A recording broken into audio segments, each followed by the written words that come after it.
Costa i Llobera, bondadós canonge, prop dels 70, jubilat dels versos, surt de sa casa després d'un diumenge mig melancòlic. 16 d'octubre. La setmana engega a prop de la Rambla. Ses Tereses compten rebre un elogi de la seva santa, com li pertoca. Simple i solemne, presidint el claustre, l'home pondera la gentil Teresa.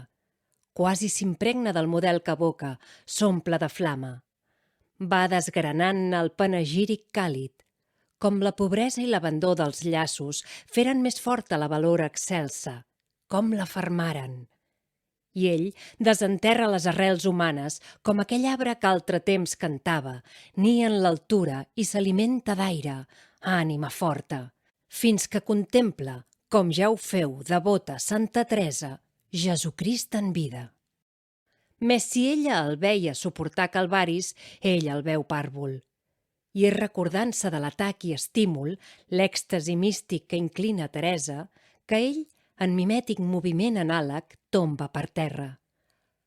Cor amantíssim d'inspirat poeta, morts per cadència de vivents paraules, fas que el que expliques esdevingui essència transverberant-te.